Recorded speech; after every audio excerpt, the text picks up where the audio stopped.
Story time. Story time. Let's let the guests choose. Okay, can we sit Indian style? Here are the titles of my stories that I'm prepared to tell. Woody saves 130 lives. Getting thrown out of the college dorms and how I met my wife. My first apartment, Woody's adventure in poverty. My first visit to a jail cell. Worst beating ever. Jail cell. The jail cell? Jail cell. Yeah. Or you could tell the story about how you got thrown out of the dorms, but try to not mention how you met your wife stuff. Just the dorm part. If you could do that. Let's come to a consensus here. Bash Blade. Jail. It's not the...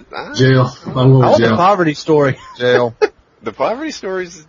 Jail. It's got cred, but all right. We got 2 out of 3 saying jail. Yeah, the story is done. Did you get some tits drawn on your back and a little magic marker on your butt? No.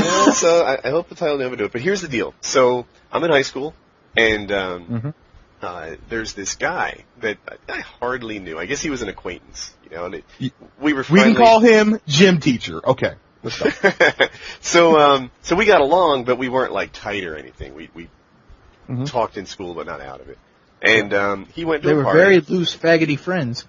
He went to a party with these college kids, and I guess he talked to somebody's girl. He didn't score. He didn't do anything like over the top. He saw a pretty girl who was at the party. He talked her up, and then the college guys beat the hell out of him for talking to the wrong girl. I guess she was somebody's boyfriend. And he came to school the next day, and he had some of the blackest black eyes that you've ever seen, and his nose was broken in a couple places. And he had this, like, L-shaped piece of plastic on his nose so that it would hold its structure as it healed. And the whole high school was enraged. So he's walking it off, is what you're saying. He's walking it off. Yeah, he's walking it off. Right, a little trip to the E-room, and then the next day he's back in school, or maybe he missed a day, and he is the victim of a pretty good beatdown. So I'd have missed a day looking for a lead pipe.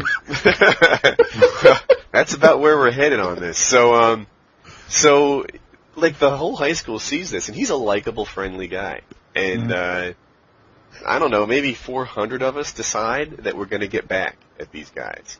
And after school ends, there's like a riot headed toward the house of the scene of the crime here. So I get there, and I guess I'm kind of a jackass because I'm near the front of the riot, looking forward to this thing. And when we show up at the house, they're not there. So there's nobody to beat up, and we're all kind of shrugging our shoulders, not quite sure what to do. And this 85-pound girl grabs the this rental real estate sign from the front of it and starts bashing the windows of the house. So so she sort of incites like everyone, like, all right, the renters aren't here, so clearly the next thing to do is beat up the house that they're staying in. So I sort of stand there dumbfounded as people start pouring into the doors as quickly as people can pour into a house. And you walk away and say you took part in it. Would have been a better move. So anyway, as I just enter, like, cross the threshold into the living room, I see this guy, and he's got a vacuum cleaner in his hands. And he swings it back like a golf club, and then swings it forward through the television, and smashes the vacuum cleaner into the TV like it's a golf club. And the moment I saw that, I was like, I think my decision making is not good here. Maybe I should leave. So I did. And that's when the police sirens and like every darn cop in the town had sort of rushed in on the area. And even fire trucks had pulled up just to like aid to the response. And I don't know, for all I know, tree trimmers were there from the city, just like raining down, trying to catch every person that was involved in this that they could. So I got caught, and I thought I had made it like 3 or 4 blocks away, and I just started walking like casually, and the cops. Yeah, that move never works. The walking casually from the riot. Yeah, just keep going, man. You would have stayed sprint all the way through, because I thought once I got a little distance and acted like a non-participant, then that was the move. Yeah, not Should so have had much. a book bag in the bushes or something. I had a book bag, I think, and so. Why do people think that works? Like, do you think cops drive by? He's like, oh no, it's him. No, he's just a casual walker. Keep him going. Like that doesn't. Well, what's your alternative? Like Just that. keep sprinting or hide in the bushes? Sprint. You got to take the most awkward. You got to go through backyards and shit. That's what you got to do. You cannot walk on the road. I'd dashboard it right there. Yeah, all right. So the police picked me up and they stuffed me in the back of a cop car and they handcuffed me with like 3 other people. And then they take us in and they put me in like the little town jail cell. Can I say something about that? Yeah. What is your physical stature? At this point, I'm At that like point. I'm probably 5'10" and like 140 pounds with a broken arm. Okay. When I was in 6th grade, I was 6'2", 250 pounds. So you have to kind of think, and not like fat boy 250 pounds. Like I was in the gym every day. Like I was playing football and stuff like that. So you have to think like as far as being. Now imagine yourself in the back of the cop car. Was that comfortable? Was that lavish? No, it was cramped, right? Yeah, and the seat is not upholstered. It's like a park bench. Yeah. So imagine a big boy in the back there. Not fun. And they use the same handcuffs. So I mean to write my governor about the way they treat people when they arrest them because it's not right. I only had one handcuff on because the other one didn't fit around the cast.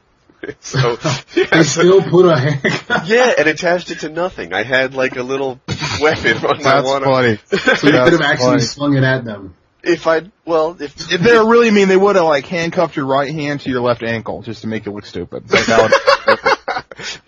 pierce my this will nose. teach you, cast boy. You know? So then they put us in the jail cell and they start questioning us, and they question us as a group, and that didn't really crack us. And then they pulled us out individually, and I go in this little like detective room like you see on TV, and the cops start asking you who did this, who did that, who did whatever. And you're not at the age where you know you're just supposed to lawyer up, right? I'm assuming. So. Yeah, I wasn't really that guilty of anything. Like I saw a crime committed. Maybe I guess in reality I did step in the house like a foot and a half and then exit out. But I'm not that worried about it. So no, if anyway, a cop starts talking to me about jaywalking, I ask for a lawyer. Like I don't tell him nothing. So the only person I gave up was the tiny little girl that took the real estate sign. And you snitched on the small lady? But wait, well, you have to know her too. She wasn't the most likable girl. And when I give up her name, he's like, "We have 350 people that have given her up. She couldn't possibly have done all of this." And I'm like, "That's all I saw." So yeah, but she was in front. That's kind of fucked up. So everyone just pointed the finger at her? Everyone, like hundreds of people, all said she did it. That's how it went down. And no one gave up anyone else. But she was responsible. Like, the whole crowd was just sort of shrugging our shoulders. And she's like, "Get the house!" And she leads by example. Meanwhile, she's so small, she's like sliding out of the handcuffs and shit. Yeah, so I was probably in the jail cell for, I don't know, 4 hours or so. And then they just started letting people go en masse. Now I got a question. Did you go, so the situation from you leaving the jail cell to the next interaction with your parents, what was that? I was able to walk home, so they didn't contact my parents or anything. And do your parents know today? I don't know if I ever brought it up, to be honest with you. I don't think so. Well, Mrs. Woodysgamertag, you just found out. Yeah. Your son's a heathen. He's a degenerate. That much. Yeah, degenerate. He's a leader they of must society. be tight up in New Jersey. I don't think I could get 300 people to destroy anything where I grew up. Really? No, dude. We were big old street gang, I guess. Yeah, I've seen some epic battles in my time too. So, when the high school kids get together, man, like I noticed in high schools, you can have anger amongst each other and hate each other, but once like some sort of outside, some foreign person comes in and messes with like one person in the school, it's like everybody in the school is just. Oh yeah, dude. Same way. Like I remember people used to get in fights after like high school basketball games. Like I'd be all worn out and shit, and then they're like, Interlake and Bellevue got in a fight, and I'm like, over what? Like there's no alcohol involved. It's just angry teenagers, and they're like prideful of school. Like I'm not fighting over school spirit. It ain't happening. I'm sorry. We used to have some. Like, I don't know. School spirit was somehow uncool yet still existed. And like for example, a hitchhiker. If there was a hitchhiker from your school, you picked them up every single time. Didn't matter if you're a preppy and that guy was a metalhead. And, that guy gets a ride.